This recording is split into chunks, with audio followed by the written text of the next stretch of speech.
Hey everyone, so today is day 5 of Mageblood from scratch. So, as I said yesterday, I was kind of done a Cyclone and I ended up re-rolling. Now, I was going to do Herald of Thunder. I did think about it for a while, but in the end, I ended up going with something that's kind of similar, but not exactly Herald of Thunder.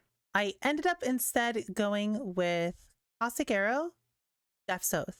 Now, this pretty much plays exactly the same as Herald of Thunder Autobomber. In my opinion, this build is better. After doing a little bit of research and looking into things, I ended up figuring out that 1, this is just tankier. 2, this is just pretty much as fast. And 3, this honestly just does more damage. This season, they introduced Vol Caustic Arrow, and Vol Caustic Arrow is nuts. This thing does about 2.5 times more damage than Caustic Arrow does. And because of that, this build, single target damage, is amazing. I have seen some path of buildings of people playing this build with 20 million Vol Caustic Arrow DPS, which you can pretty much permanently keep up on bosses, assuming you are using it smartly and you're not just using both charges instantly. And because of that, this can basically do all contents. It's kind of insane. It's very tanky and it just tears through everything. It's really nice and it plays exactly like RF would, for example. Looking into Herald of Thunder, unfortunately, Herald of Thunder just isn't as good, nor has it really kept up with the times. Herald of Thunder used to be insane a few seasons back, but now it just feels like a shell of its former self. And I feel like this, in my opinion, is a new tech and it's a lot more fun. So why don't we quickly go over it to like catch people up on how this build works. So obviously, this is a Caustic Arrow and a Death's Oath build. Caustic Arrow is mostly here as a single target skill. And then Death's Oath is here to do most of the work. So all Death's Oath is just a chestplate that has level 20 Death Aura.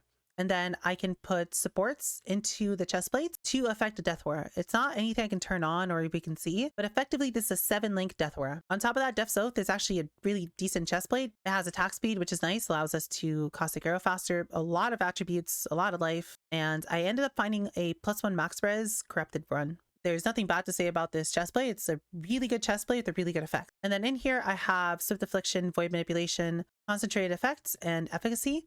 And then I have Life Tap and Less Duration. And Life Tap, because it has a duration tag, allows Less Duration to work for more damage. You can't see it around me, but the size of it is maybe around up to here, like a circle this big around me. It's decently sized. It's about the size of RF, and it pretty much kills everything in an instant the second anything comes around me. On top of that, we also have Caustic Arrow, which we're playing with Aeronova, and this allows me to just spread it all over the place and create massive AoEs. With this, I can help with clear if I need more clear, and then because of Aeronova, I'm allowed to put Vol Caustic Arrow in a bunch of different directions, which makes it very easy for me to keep a boss inside of it. We're then playing with Brady's Veil. This is a ridiculously strong helmet for this build. Not only is it +2, so that means I have a level 5 Enlighten, which makes setting up all my auras easier, but it also has a lot of all res. And if I'm using a blue ring, depending on the slot, you can have both slots, but I have a blue ring in the left ring slot, which makes it so I'm crit immune, which is a massive defensive layer. Damage of enemies hitting you is unlucky while you have a magic ring equipped. So I don't take any damage from crits, and everything has to roll twice against me because they're unlucky, and I take the lower roll of the two. This helmet is just disgustingly insane and is so much defenses in a single slot while also allowing me to fit more auras. In here, we're running Malevolence, Grace, and Haste. I am going to swap out the Haste with Determination if I ever need tankiness, but right now with the content I'm doing, Haste is just better just to run around faster. I then have Impressions, and I have Asenath's Gentle Touch. And then with this, I have Temp Chains on hits, which gives me defenses, and then I also have Enfeeble and Despair on a Blasphemy. I can run the Enfeeble because I have just enough RMR from Enlighten, and then with Despair being free from Impresence, I can run that for free as well. And then we just have a Molten Shell in here to gain +2 from Asenath's. Rest of the gear is just some simple dot damage gear. Nothing much to say about the Squiver. These boots just are movement speed and life. And then this belt is a chance to avoid being shocked belt with a chance to avoid being shocked jewel inside of it. And this gives me my ailment immunity when combined with a Storm Shroud. This bow is just a typical plus gems bow. I got this one because it was super cheap. It's not very good, but I intend to recraft this later. As for my tree, I'm simply just going over to the shadow area of the tree since there's a lot of chaos damage over time over here. And then we're just pathing through more chaos damage over time, picking up an extra curse, and then just some chaos clusters. For Ascendancy, it's just all the chaos ones. It's a pretty typical build. In terms of how this plays, I basically just walk forward. There's not really much to say about it. It is an auto bomber. It's meant to play by itself. All I really do is hold down left click and flame dash. So how did today go?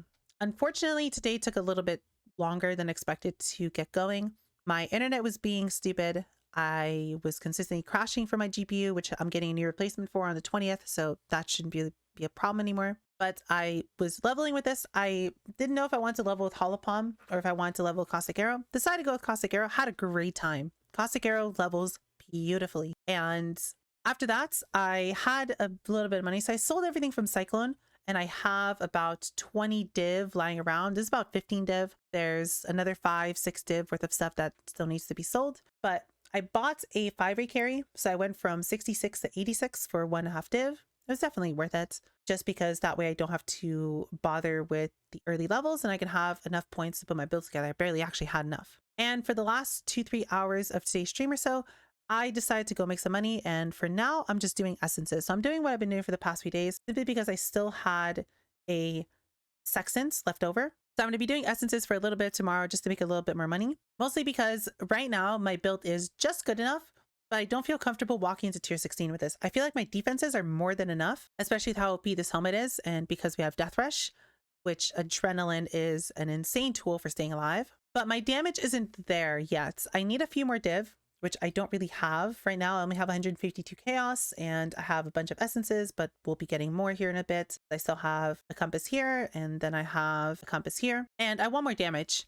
So my first upgrade is going to be Awakened Swift Affliction and Awakened Void Manipulation for Depth. So since this is basically doing all my clearing, I need to make all these gems as good as possible. And these two would give me like a 30% damage increase immediately. Placing these as well would be really nice, but I want at least these 2 Awakened gems before I move on. And I think ideally I would like to maybe get a better bow or potentially just get some better gems in here as well, since again this could use Awakened Void Manipulation and Awakened Swift Affliction for a very massive DPS boost out of nowhere. There's other things as well, such as 21 Malevolence. Some of my gems are still being leveled, like I don't have level 20 gems everywhere, so level 21, 22 would be a pretty big increase. And another thing to mention is Despair is actually insane. There is a alt quality for Despair that's about a div that increases my DPS by 8%.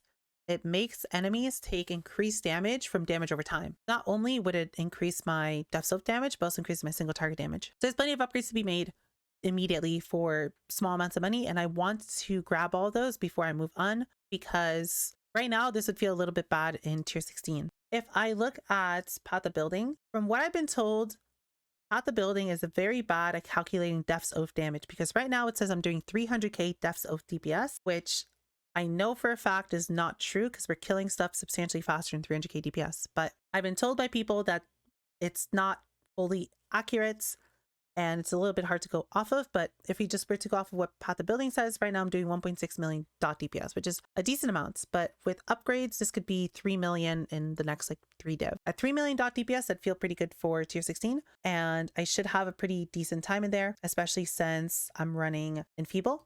And Enfeeble is insane for survivability. If we just look at it, Enfeeble should be 30% of my effective health pool, and it's consistently in a circle around me because it blasts me. I'm pretty happy with the effective health pool and the tankiness of this build for now, especially with how cheap it was. Again, this build was about 10-15 div to put together, and I'm really happy just how tanky it is all around, especially because we're running Divine Flesh, which lets me just be incredibly tanky. With 82% chaos resistance, I effectively have 82% elemental resistance for half the damage that comes against me, and then I have 76 for everything else. Another thing is if I farm essences for a little bit, I'll get a few more levels. And with a few more levels, I can pick up even more tankiness. For example, I'm missing a health note here, a health note here. I'm completely missing Revenge of the Hunted, and so on and so forth. There's quite a lot of free points that I'm missing just because 86 was barely enough to put this together. Last thing I want to do is I want to give a quick show of it. As I mentioned, for a little bit of tomorrow, we are going to be essence farming, and then we'll be moving on. I'm not exactly sure what strategy I want to do after this, but I thought I should at least show a little showcase of what this looks like and what you can expect from this build in the future if you want to come watch on Twitch. So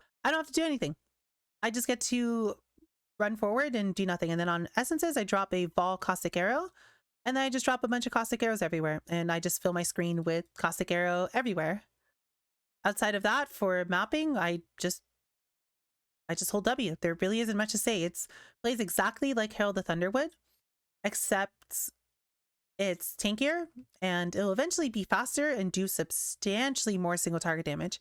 I know a very min-max version of Herald the Thunder could potentially do upwards of 20-30 million DPS, but so can this for a substantially better set of defensive tools. I really like this build. I've been having fun playing it so far, and I just like that I'm basically playing RF, but with a very, very flashy single target tool on top of it. All of these white puddles everywhere just make this build, one, look amazing, and two, just it's kind of hilarious to look at.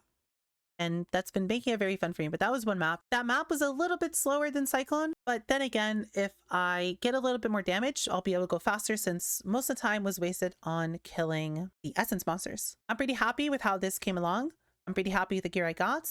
I feel like I sniped quite a lot of good pieces for this. And I'm excited to upgrade this build further. I'm very much looking forward to play this. This is a build that's a lot further along the line towards a meta build. This is not necessarily a meta build, but it's substantially stronger than Cyclone. Must say I'm disappointed with how awful Cyclone felt, but I'm excited to play this and I know I'm going to have fun with it since a lot of people have also played this build, and this was the runner-up to our poll. When I started this whole challenge, I polled my chat, asked them, do we play Cyclone? Do we play Herald of Thunder, or do we play this build? And this build came in second. So I'm very happy to be playing this. If I didn't play Caustic Arrow for my challenge, I would have just played Caustic Arrow as it is, as a build where I would have spent 100, 200 div on just to have fun with. So I'm glad I can do this challenge with. And then once we're done with the challenge, I'll have a Death's Oath Caustic Arrow build that I can invest into even more and maybe even make a guide for towards the end of the season if people are interested in that. I don't want to keep this too long. That's all there is to say for day 5. Day 6 should be a lot more exciting. Hopefully we'll have a new money strategy by then that I can talk about. And hopefully we should be able to make 30, 40, 50 div tomorrow. Very excited for it. I'm very much looking forward to day 6. I appreciate you guys being here. I appreciate you guys understanding why I respect. And I hope to see you guys tomorrow for day 6 on Twitch, or to see you in the recap video on YouTube. I hope you have a wonderful rest of the day, and I'll see you next time.